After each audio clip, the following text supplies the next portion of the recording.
The light from the exploding star reached alien observation posts throughout the galaxy at exactly the same moment.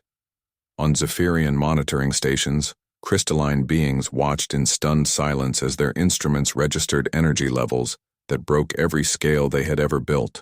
On Draconian military bases, dragon-like commanders stared at displays showing a supernova where a peaceful red giant had existed just hours before. Admiral Zeth Ka was in the middle of issuing attack orders when his science officer suddenly screamed, in alarm. Every screen on the bridge lit up with readings that made no sense. The distant star that had been flickering strangely was now unleashing more energy per second than their entire civilization used in a year. "Admiral," the science officer stammered, his voice barely audible. "The star in Kepler 442 has just exploded. Full supernova detonation. Energy output is beyond our ability to measure." The Admiral's massive head turned toward the science station with disbelief. "That is impossible. Red giant stars do not explode without millions of years of preparation. Our observations showed no indication of imminent supernova." "Sir, the readings are confirmed by observation posts throughout the galaxy.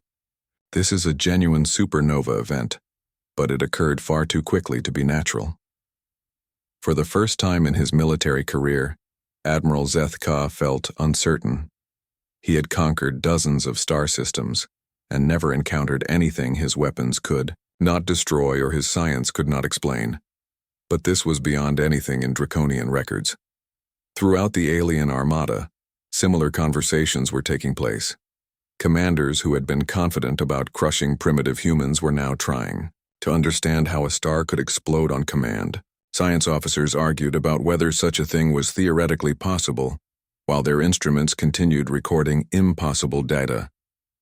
On the ESS Discovery, Dr. Patricia Williams and her team watched their greatest achievement unfold across the galaxy. The supernova was proceeding exactly as their calculations had predicted. The red giant's outer layers were being expelled at thousands of kilometers per second, creating an expanding shell of superheated plasma that would be visible for centuries.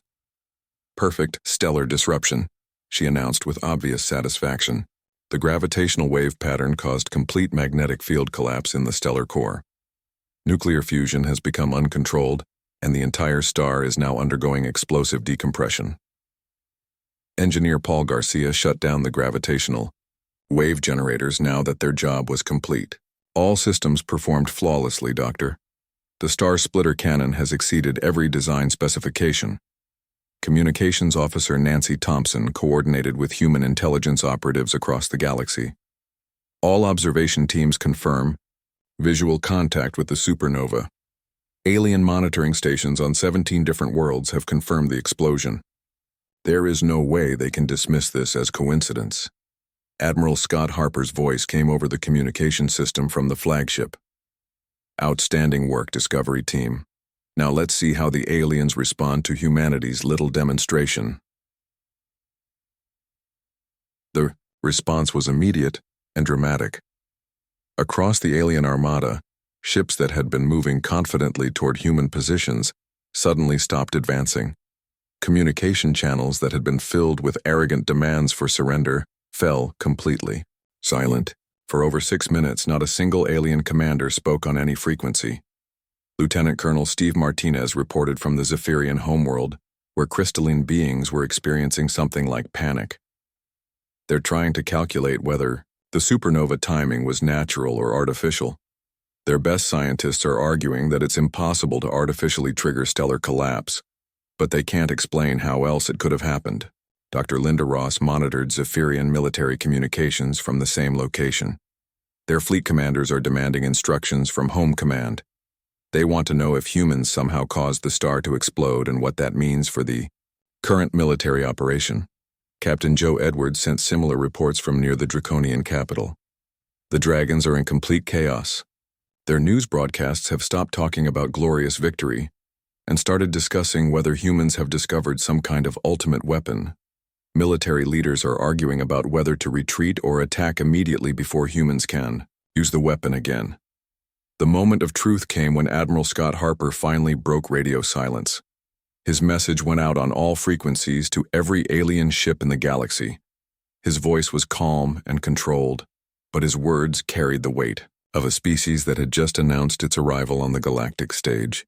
To all alien vessels currently threatening Earth space, this is Admiral Harper of the human fleet. The demonstration you just witnessed was a controlled supernova triggered by human technology. The star we destroyed was chosen specifically because it threatened no inhabited systems.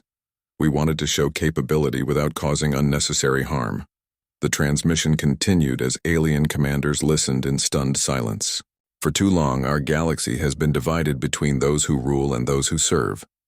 Today, humanity announces that we will not accept assignment to either category. We claim our place as equals among the stars, with the power to defend that claim against any threat. Admiral Harper paused to let his words sink in before delivering the final message. The weapon you just saw demonstrated can target any star within 50 light years of our current position. We have no desire to use it against inhabited systems, but we will defend Earth and human interests with whatever force proves necessary.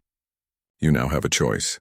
You can retreat to your home systems and negotiate with us as equals, or you can test our resolve and face the consequences. The alien fleet commanders found themselves in an impossible situation. They had come here expecting to crush primitive humans with overwhelming force. Instead, they were facing a species that could apparently destroy entire star systems at will. Every military doctrine they had ever learned became useless when the enemy could eliminate your home sun from 50 light years away. Admiral Zeth Ka was the first to respond. His voice, which had been full of arrogant confidence just hours before, now carried a tone of respectful caution. Human Admiral Harper, the Draconian Empire acknowledges your demonstration of advanced stellar engineering capabilities. We request immediate cessation of hostilities and the opening of diplomatic negotiations. Similar messages began arriving from other alien commanders. The Zephyrian Collective offered technology exchanges. The Hive Queen proposed mutual defense agreements. The Etherian Assembly requested scientific collaboration on gravitational wave research. Every species that had dismissed humanity as primitive was now eager to establish friendly relations.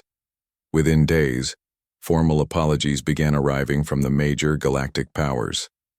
The same Galactic Council that had rejected humanity's application for Trade Federation membership now sent urgent requests for Earth to reconsider joining their organization. Chancellor Vex, who had called humans barely evolved primates, now formally requested humanity's protection against potential threats from unknown hostile species. President Claire Bennett addressed the world from the Oval Office. Her words, broadcast to every nation on Earth and every human settlement throughout space. My fellow humans, today we have achieved something that seemed impossible just months ago. We have earned our place among the civilizations of the galaxy not through conquest or submission, but through the same innovative thinking that has always defined our species. She continued with obvious pride. The aliens who dismissed us as too primitive now seek our friendship. The powers who thought we had nothing to offer now compete for our attention. We have shown the galaxy that the most dangerous force in the universe is not plasma weapons or energy shields, but the refusal to accept limitations imposed by others.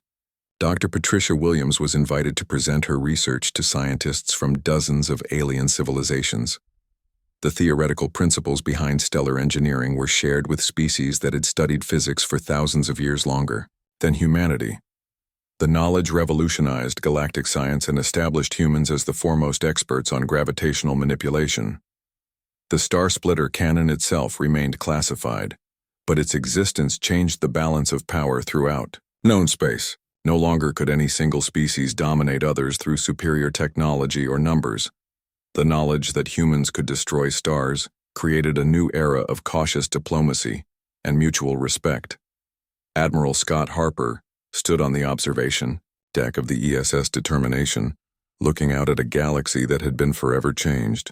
Ships from dozens of alien civilizations waited at respectful distances, their commanders hoping for audiences with the species that had redefined what was possible.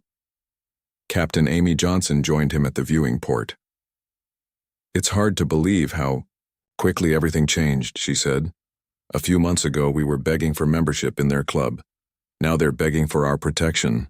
Admiral Harper smiled as he watched alien diplomatic vessels approach human space. The galaxy learned an important lesson. Never underestimate the species that learn to split stars, and never laugh at someone who has nothing left to lose. The age of human isolation was over. The age of human respect had begun. 3 months had passed since the humiliation at Nexus Prime, and Earth was ready to answer. Human fleets moved through space like silent ghosts, taking positions that had been planned down to the smallest detail. Every ship, every weapon, every crew member knew their role in what was about to happen. Admiral Scott Harper stood on the bridge of the ESS Determination, humanity's newest and largest warship. Through the massive viewing window, he could see dozens of other human vessels arranged, in perfect formation. Each ship represented years of human engineering and the hopes of an entire planet. Behind him, Captain Amy Johnson worked at the tactical station, monitoring alien fleet movements throughout the galaxy. "Admiral, we're receiving reports from our scout ships," she said without looking up from her displays. "The Draconian Empire has mobilized over 800 vessels and they're heading toward the Outer Rim territories. The Zephyrian Collective is moving 3 battle groups toward Earth space. Intelligence estimates we'll be facing over 3,000 alien ships within the week." Admiral Harper nodded grimly. The aliens were treating this as a minor police action, sending just enough force to crush what they saw as an upstart species. They had no idea they were about to witness something that would change galactic politics forever. Commander Tony Baker approached from the communications station. "Sir, we're getting transmissions from the alien fleets. They're demanding immediate surrender and offering to spare Earth if we agree to accept permanent isolation from galactic affairs." "What's our response, Commander?" "We're maintaining radio silence as ordered, sir. Let them think we're too scared to answer." On the other side of the galaxy, human intelligence operations were in full swing. Lieutenant Colonel Steve Martinez had spent the last month establishing observation posts on 12 different alien worlds. Officially, he and his team were cultural exchange ambassadors, but their real job was to monitor alien reactions to what was about to happen. Dr. Linda Ross worked beside him at their hidden facility on the Zephyrian homeworld. Through sophisticated sensors, they could monitor the crystalline beings as they prepared for what they thought would be an easy victory over humanity. "They're so confident," she whispered as she watched Zephyrian military leaders planning their assault. "They think this will be over in hours." Captain Joe Edwards was stationed near the Draconian capital, watching massive fleets launch toward human space. The dragon-like aliens were treating the coming battle like a celebration. Their news broadcasts spoke of teaching primitive humans the price of challenging their betters. Children were being taken out of school to watch the glorious victory against the upstart Earth species. Back in human space, the real preparation was happening aboard a specially designed vessel called the ESS Discovery. This ship looked different from any other human warship. Instead of weapons and armor, it carried the most sophisticated scientific equipment ever built by human hands. At its heart was the Star Splitter cannon, a device that looked surprisingly simple for something capable of destroying stars. Dr. Patricia Williams stood in the main laboratory, running final checks on the weapon system. Her hair was completely white now from the stress of the last few months, but her eyes were bright with anticipation. Beside her, Engineer Paul Garcia monitored the gravitational wave generators that would send humanity's message across the galaxy. "All systems are showing green, Doctor," Paul reported. "The targeting system has locked onto the Kepler 442 red giant. Gravitational wave coherence is at maximum efficiency. We're ready to fire on your command." Communications Officer Nancy Thompson looked up from her station. "Doctor, I'm getting confirmation from Admiral Harper's fleet. All human vessels are in position. Intelligence reports that alien observers on 17 different worlds will have a clear view of our target star." Dr. Williams allowed herself a small smile. "Then it's time to show the galaxy what human science can accomplish." She activated the ship-wide communication system. "All hands, this is Dr. Williams. In approximately 1 hour, we will demonstrate to the galaxy that humanity is not the primitive species they believe us to be. What we do today will be remembered for generations." The hours of waiting had been the hardest part. Human crews throughout the fleet checked and rechecked their equipment. Everyone knew that after today, nothing would ever be the same. Either humanity would earn its place among the galactic powers, or Earth would face the combined wrath of civilizations that had ruled space for thousands of years. On the bridge of the ESS Determination, Admiral Harper received the latest intelligence reports. "Sir, the alien fleets are almost in position," Captain Amy Johnson reported. "Draconian Admiral Zethka is commanding over 3,000 ships from his flagship. They're broadcasting on all frequencies, demanding that we surrender immediately." "Any response from Earth Command?" Commander Tony Baker shook his head. "President Bennett's orders are clear, sir. We maintain silence until the demonstration is complete. Let them think we're cowering in fear." The alien fleets were magnificent and terrifying. Ships the size of cities floated through space, their hulls covered with weapons that could glass entire planets. Energy shields shimmered around them like soap bubbles made of light. These were the vessels of civilizations that had conquered hundreds of star systems and never known defeat. Aboard the Draconian flagship, Admiral Zethka studied tactical displays showing the positions of human ships. To his experienced eye, the human formation looked desperate and poorly planned. Their vessels were small and primitive, held together with metal welding instead of energy fields. Their weapons were kinetic projectiles that would barely scratch modern shields. "Pathetic," he growled to his subordinates. "These creatures think they can challenge the might of the Draconian Empire with such primitive technology. We will destroy them quickly, and then occupy their homeworld, as an example to other upstart species." Similar conversations were happening aboard Zephyrian, Etherian, and Hive ships throughout the gathering alien armada. Every alien commander was confident that they were about to witness the swift destruction of an annoying pest. None of them paid any attention to the strange human vessel that hung at the edge of sensor range, looking more like a research station than a warship. Dr. Patricia Williams entered the final sequence into the Star Splitter Cannon's targeting computer. The red giant star in Kepler 442 was 57 light-years away, but the gravitational waves would reach it in just minutes. The star had been burning peacefully for millions of years, providing light and heat to empty space. In a few hours, it would become the most spectacular explosion in recorded galactic history. "All stations report ready, Doctor," Engineer Paul Garcia announced. "Gravitational wave generators are at full power. Targeting system shows perfect lock on the stellar core of Kepler 442. Communications are clear on all frequencies," Nancy Thompson added. "Every major alien fleet will be able to observe the results." Dr. Williams looked around the control room at the men and women who had worked for years to make this moment possible. These people had believed in human ingenuity when the rest of the galaxy saw only primitive savages. They had solved problems that alien civilizations had never even considered. "Fire the Star Splitter Cannon," she commanded, the weapon activated with almost no sound or visible effect. Deep within the ship, gravitational wave generators created ripples in space-time itself.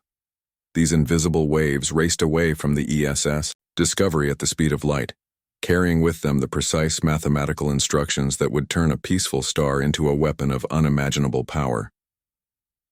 For 17 minutes, nothing appeared to happen. The alien fleets continued their approach toward human positions. Their commanders grew more confident with each passing moment. Some began broadcasting victory messages back to their homeworlds.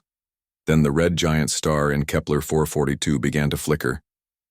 The first sign that something was wrong came from the automated sensors on Zephyrian observation posts. Deep space monitoring stations that watched the galaxy for natural phenomena suddenly registered unusual readings from the Kepler 442 system.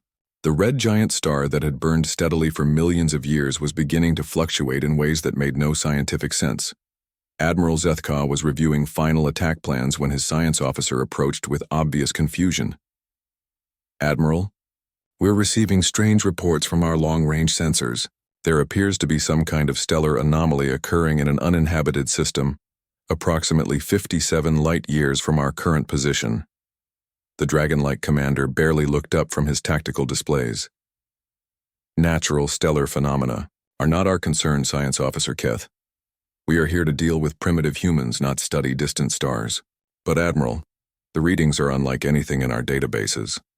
The star appears to be entering an accelerated evolutionary phase that should take thousands of years to develop naturally. Zethkov finally turned his attention to the science station.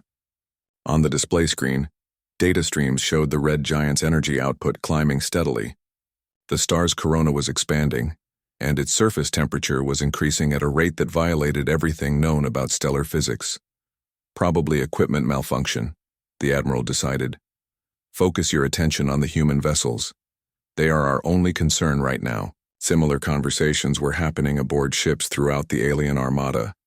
Science officers reported strange readings from distant star systems, but military commanders dismissed these reports as unimportant distractions.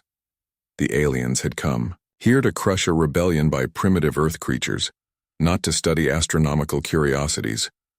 On the human research vessel ESS Discovery, Dr. Patricia Williams watched her instruments with growing excitement. The gravitational waves had reached their target and were beginning to have the desired effect.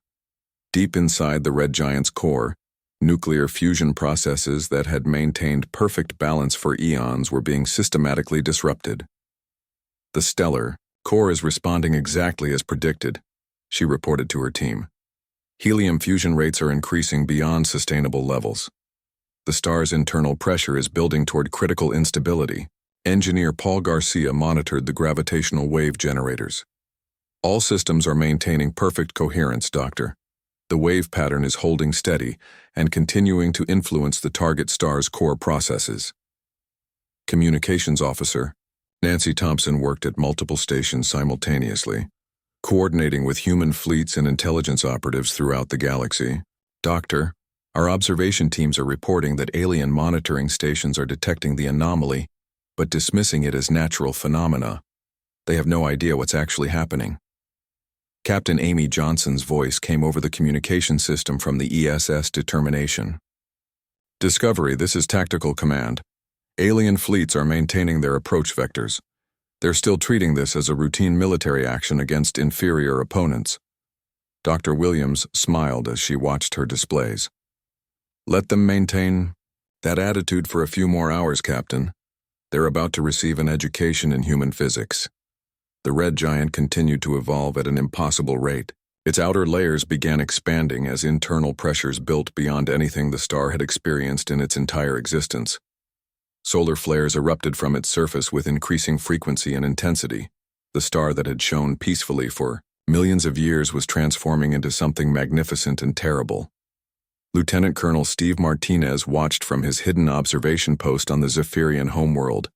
As the crystalline beings finally began to take notice of what was happening, their most sensitive instruments were detecting energy signatures from Kepler 442 that exceeded anything in their scientific records. They're starting to pay attention, he reported through encrypted channels to Human Command. Zephyrian scientists are arguing about whether this is a natural phenomenon or something artificial. They can't decide if it's scientifically impossible or just extremely unlikely. Dr. Linda Ross monitored Zephyrian communications from the same facility. Their military leaders are still focused on the approaching battle with our fleets. They're treating the stellar anomaly as a coincidence that has nothing to do with current operations. Captain Joe Edwards sent similar reports from near the Draconian capital. The Dragons are completely ignoring the star readings. Their news broadcasts are still celebrating the coming victory over primitive humanity. They have no idea what they're about to witness. Back in space, the alien armada continued its approach toward human positions. Over 3,000 ships from 6 different species moved in perfect formation. Their commanders confident that they were about to demonstrate galactic superiority over an upstart Earth civilization. Their weapons were charged, their shields were raised, and their crews were ready for what they expected to be a brief and decisive battle. Admiral Zeth Ka stood on his command bridge, looking out at the human fleet through his ship's main viewing port. The human vessels looked small and fragile compared to his massive dreadnought. Their hull designs were primitive, their energy signatures were weak, and their formation patterns showed a clear lack of experience in large-scale space warfare. Open communication channels to all human vessels, he commanded. I will give these creatures one final chance to surrender before we demonstrate the consequences of challenging superior civilizations. The communication went out on all frequencies. Zethka's image appeared on screens throughout the human fleet as he delivered what he intended to be humanity's final ultimatum. Primitive Earth creatures, you have exactly 10 minutes to surrender unconditionally. Failure to comply will result in the complete destruction of your pathetic fleet and the permanent occupation of your homeworld. Admiral Scott Harper received the transmission aboard the ESS Determination, but did not respond immediately. Instead, he activated his own communication system and sent a message to every human ship in the fleet. All vessels maintain radio silence. In approximately 90 minutes, we will give these aliens a response they will never forget. The countdown continued on the ESS Discovery as Dr. Patricia Williams monitored the approaching climax. The red, giant star in Kepler 442 was now showing signs of critical instability. Its surface was erupting with solar flares that reached hundreds of thousands of kilometers into space. The star's outer layers were expanding at accelerating rates as internal pressures built toward the inevitable conclusion. "We're approaching the cascade threshold," she announced to her team. "Once the helium flash begins, the entire stellar envelope will be expelled in less than 6 hours. The resulting supernova will be visible from half the galaxy." Engineer Paul Garcia fine-tuned the gravitational wave generators for maximum effect. "The wave pattern is maintaining perfect coherence, Doctor. We're getting optimal disruption of the stellar core's magnetic field containment." Nancy Thompson coordinated with human intelligence operatives on alien worlds. "All observation teams report ready.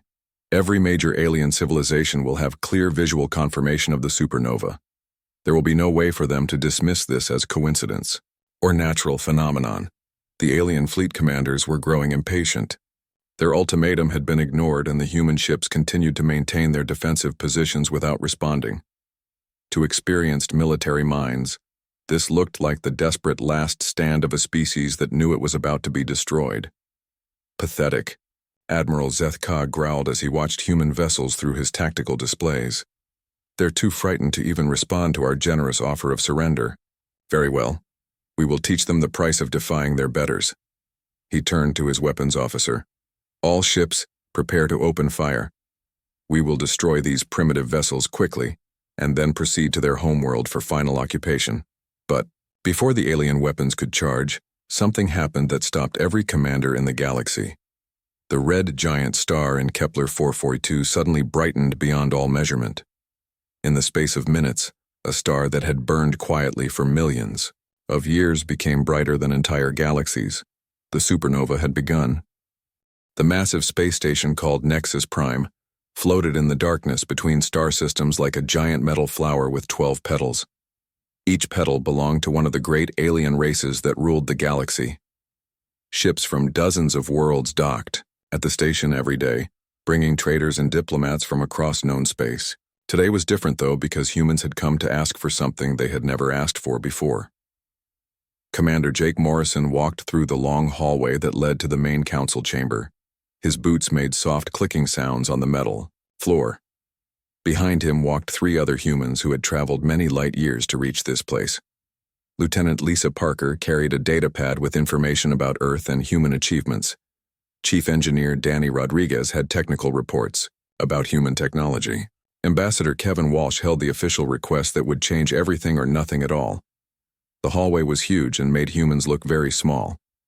Strange lights in the ceiling created patterns that hurt human eyes to look at directly. The air smelled like metal and something else that humans could not identify. Jake had been in space for many years, but this place still made him feel like he was very far from home. Earth was just a small blue dot somewhere behind them now. They reached the big doors that led into the council chamber. The doors were taller than any building on Earth and covered with symbols from all the alien languages. When the doors opened, Jake felt his heart beat faster. Inside was a room so big that clouds could form near the ceiling. 12 different types of aliens sat in a circle around the center where humans would have to stand and speak. Jake looked at each alien representative as he walked to the center. The Zephyrian delegate looked like a walking crystal tree with lights inside that pulsed like a heartbeat. The creature was beautiful and terrible at the same time. Next to it sat something that looked like a giant insect with too many arms and eyes that glowed red in the dim light. That was the Hive Queen Zara, who spoke for billions of her kind. The most frightening one was Chancellor Vex, from the Draconian Empire. He looked like a dragon from old Earth stories, but bigger and more intelligent. His scales were black and green, and his eyes were like yellow fire. When he breathed, small flames came out of his nose. Jake had read that the Draconian Empire controlled more star systems than any other power in the galaxy. There were others too, floating blobs of energy that called themselves the Etherians. Tall, blue beings with 4 arms and no hair who came from the water worlds of the Aquarian Federation. Small gray creatures with big heads who were supposed to be very smart. Each one represented a civilization that was thousands of years older than humanity. Jake reached the center of the room and stopped. The floor beneath his feet was made of some kind of glass that showed the stars outside the station. He felt like he was standing on nothing at all. The alien representatives looked down at him from their high seats. Some seemed curious. Others looked bored. A few seemed annoyed that their time was being wasted. The crystalline Zephyrian spoke first. Its voice sounded like wind chimes in a storm. So the young species from the 3rd planet of Sol has come to ask for membership in our trade federation, it said. How interesting that creatures who have barely learned to leave their own star system think they are ready to join the galactic community. Jake cleared his throat and began to speak. Honored representatives of the Galactic Council, humanity comes before you today to request membership in the Trade Federation.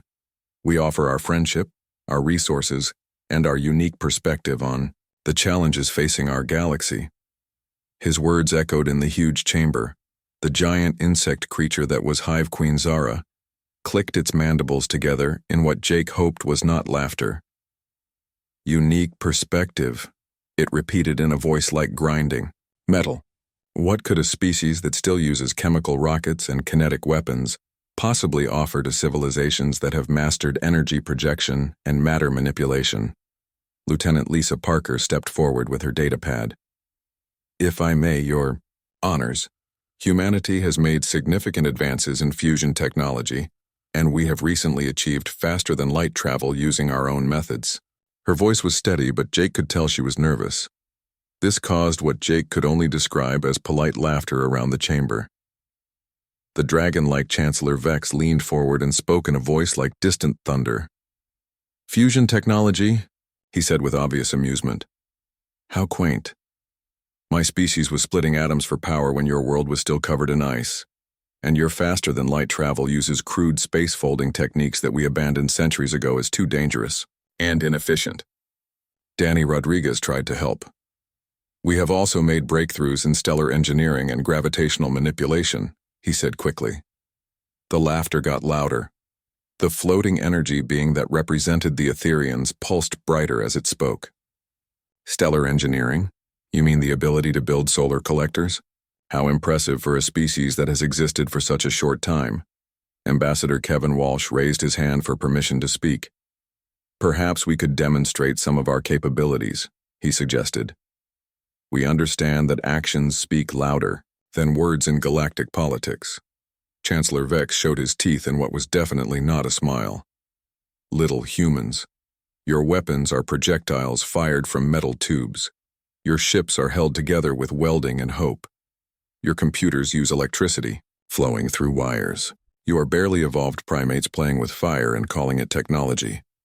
Admiral Alex Stone, who had been quiet until now, stepped forward. He was Earth's military representative and had served in 3 different wars.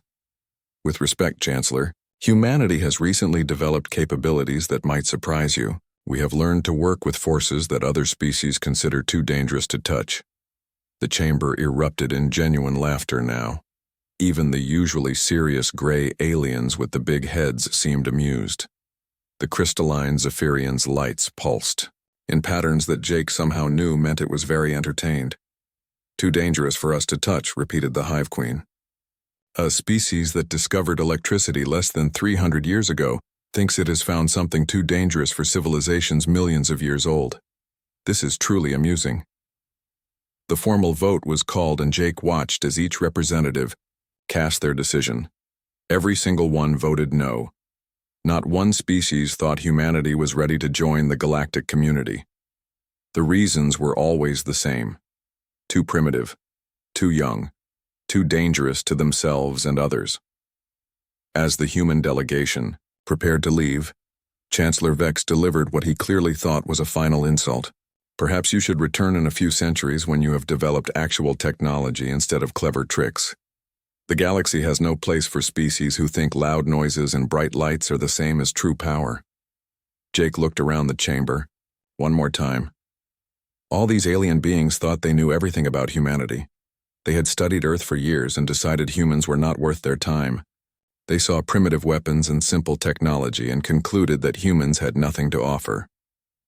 As they walked back down the long hallway toward their ship, Jake smiled for the first time since entering the station. Let them laugh, he thought. Let them think humans were just clever monkeys with metal tools. They would learn soon enough that the most dangerous thing in the galaxy was not plasma cannons or energy shields. The most dangerous thing was being completely and utterly wrong about someone who had nothing left to lose. The news hit Earth like a punch in the stomach. Every television screen, every computer, every communication device on the planet carried the same message. The Galactic Council had rejected humanity's request to join the Trade Federation. The aliens thought humans were too primitive, too young, and too dangerous to be trusted with membership in the galactic community. President Claire Bennett sat in the Oval Office watching the reports pour in from around the world. Protests had started in major cities on every continent. People were angry and humiliated. Signs reading "Galactic snobs go home" and "Earth remembers" appeared in crowds from New York to Tokyo to London. The president rubbed her temples and tried to think of what to say to calm people down. Defense Secretary Ryan Cooper knocked on the door and entered without waiting for permission. Behind him came NASA Administrator Helen Davis and three people that most of the world had never heard of, but who were about to become very important. Cooper looked grim as he approached the president's desk. "Madam President, we need to talk about the Stellar Dynamics project," he said quietly. "I think it's time you knew what we've been working on for the past 5 years." The president looked up with tired eyes. "Right now, Ryan, I need solutions, not more problems. Half the world wants to declare war on aliens we can't even reach, and the other half wants to hide under their beds." Helen Davis stepped forward. She had been running NASA for 3 years and had never looked as serious as she did right now. "Madam President, what if I told you that we might not be as helpless as the aliens think we are?" Behind her, Dr. Patricia Williams cleared her throat. She was a small woman with gray hair and glasses who looked like someone's grandmother. No one would guess that she had 3 degrees in physics and had been working on humanity's most classified project. Next to her stood Dr. Carlos Martinez, a young man who had published papers on gravitational theory that only 12 people in the world could understand. The third person was Susan Lee, an engineer who had built machines that could measure forces, smaller than atoms. President Bennett gestured for everyone to sit down. "Explain it to me like I'm not a scientist," she said, "and make it fast because I have to address the nation in 2 hours." Dr. Williams opened a briefcase and pulled out a tablet computer. "Madam President, while the aliens have spent centuries perfecting energy weapons and defensive shields, humanity has been studying something they seem to have overlooked. We've been learning how stars work." The president frowned.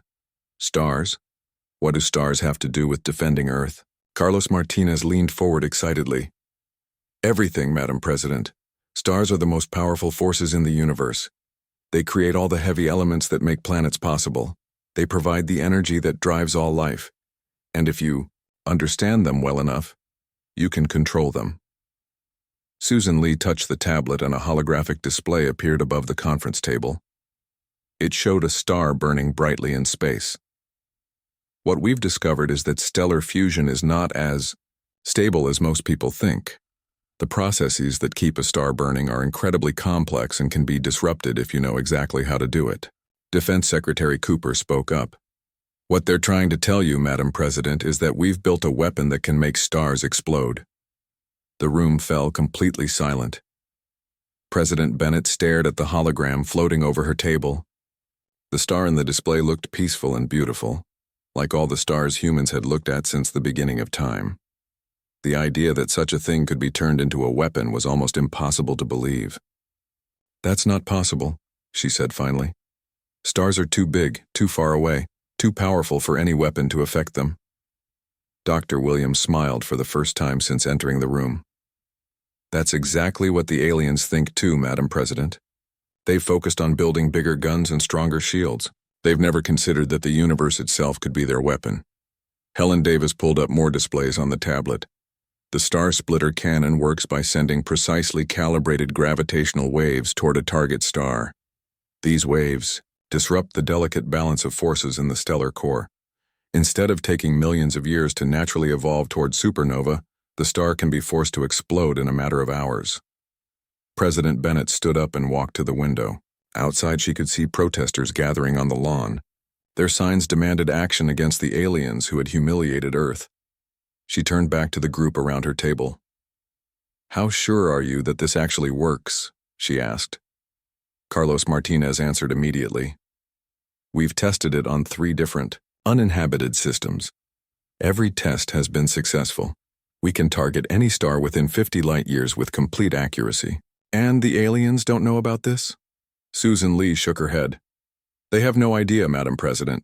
Their scientific focus has been completely different from ours. While they were perfecting plasma weapons, we were studying gravitational physics. While they built energy shields, we learned how to manipulate space-time itself." The president sat back down and looked at each person in the room. "What are you suggesting we do with this weapon?" Defense Secretary Cooper pulled out another tablet and showed her star charts. "Intelligence reports indicate that several alien species are mobilizing fleets. They seem to think that humanity needs to be taught a lesson before we become a real threat to anyone. The Draconian Empire alone is sending over 1,000 ships toward Earth space." Dr. Williams spoke carefully. "We're suggesting a demonstration, Madam President. Not an attack on any inhabited system, but a show of force that will make the aliens reconsider their opinion of humanity." Helen Davis pointed to a star on the chart. "There's a red giant in the Kepler 442 system. It has no planets, no life, nothing but empty space around it. But it's visible from most of the major alien homeworlds. If we were to cause that star to go supernova, every civilization in the galaxy would see it happen." President Bennett studied the faces around her. These were serious people, scientists and administrators who had devoted their lives to advancing human knowledge and protecting Earth. They were not warmongers or fanatics. They were offering her a choice that could change the course of human history. "What about the moral implications?" she asked. "We're talking about unleashing forces that could destroy entire solar systems." Carlos Martinez nodded solemnly. "That's exactly why we chose an uninhabited system for the demonstration, Madam President. We want to show capability without causing harm. The weapon is precise enough to target specific stars without affecting neighboring systems." Susan Lee added, "And the gravitational waves dissipate quickly after reaching their target. There's no residual radiation or long-term effects on surrounding space." The president walked back to the window and looked out at the protesters again. These people were angry and humiliated. They wanted their government to do something to restore Earth's dignity. But they had no idea what kind of power was being discussed in this room. She turned back to her advisors. "If we do this demonstration, what happens next? Do you think the aliens will just apologize and welcome us into their club?" Defense Secretary Cooper shrugged. "Honestly, Madam President, we don't know. They might retreat and leave us alone. They might attack with everything they have. Or they might decide that negotiation is better than fighting a species that can destroy stars." Dr. Williams closed her briefcase and stood up. "What we do know is that right now, the aliens see us as primitive creatures who pose no real threat. They're sending fleets to Earth because they think they can crush us easily. The demonstration would change that calculation completely." President Bennett made her decision. "How long would it take to prepare for this demonstration?" Helen Davis consulted her tablet. "The star splitter cannon is already built and tested. Madam President, we could move it into position and be ready to fire within 3 months." "Then do it," the president said firmly. "But I want absolute secrecy until the moment we fire. And I want contingency plans for every possible alien response." As the meeting broke up and people began filing out of the office, President Bennett remained at the window. In a few hours, she would address the nation and tell them that Earth would not accept humiliation from anyone, no matter how advanced they claimed to be. What she would not tell them was that humanity was about to teach the galaxy a lesson that would be remembered for 1,000 years. The aliens thought humans were primitive. They were about to learn that sometimes the most dangerous weapons come from the most unexpected places.